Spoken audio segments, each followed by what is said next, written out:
Hi, I'm Rick Krane from Artistry, and we're here with Cecil Baird of Cecil Baird's Fish Taxidermy and Baird's Fish Farm in Indiana. Where are you in Indiana, Cecil? Ligonier, Indiana. Ligonier, Indiana. How long have you been doing taxidermy? Since 1984. Since 1984. You and I have known each other a long time, and we developed a friendship and a common ground there on the taxidermy net. And I think one of the reasons why you're here is for the betterment of some fish work and some taxidermy. Correct. So this week you spent some time, and we had a molding and casting workshop where we threw in a few extra little things like fish carving of bodies and some different anatomy things. But can you tell the folks anything about some stuff that you learned this week? Well, I've done some molding and casting, but some rudimentary things, and I've seen some things here I've never seen before, and learned quite a bit about that. And the other things, I've even picked up some other things here that I didn't know.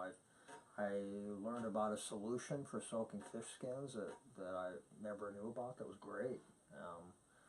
Keep the skins in there for an indefinite amount of time. It degreases for you. There's no odor. That was awesome. Cool. So, did you work with some materials that you've never worked with before? absolutely. I've never really worked with silicone before, and it was interesting. There's two different kinds of silicone and that type of thing. So that's pretty cool.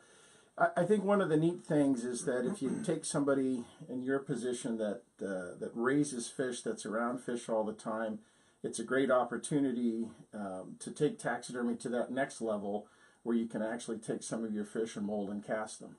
correct. Absolutely, yeah. I think one of the big things that it's really important that when we have a workshop and when we do a workshop is that we focus on your goals. And I believe one of the most important goals that you have was the ability to mold and cast some heads and some fins. And right over there is one of the heads that, well, that's the mold that we created for a head.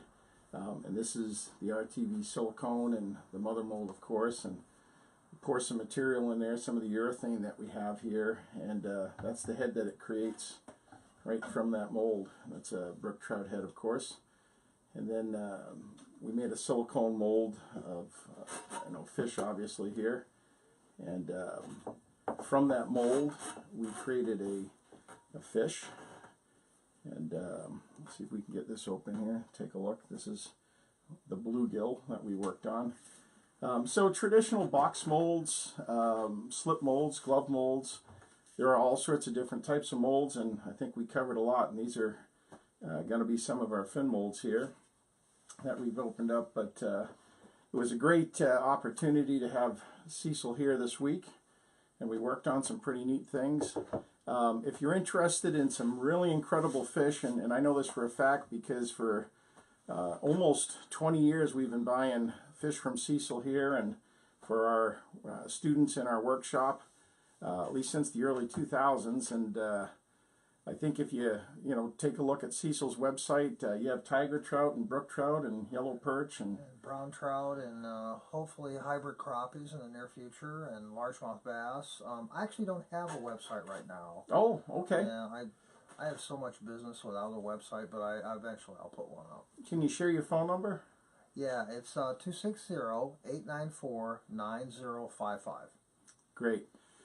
I'm Rick Krane from Artistry, and this is Cecil Baird. We thank you very much, and I wish you my very best.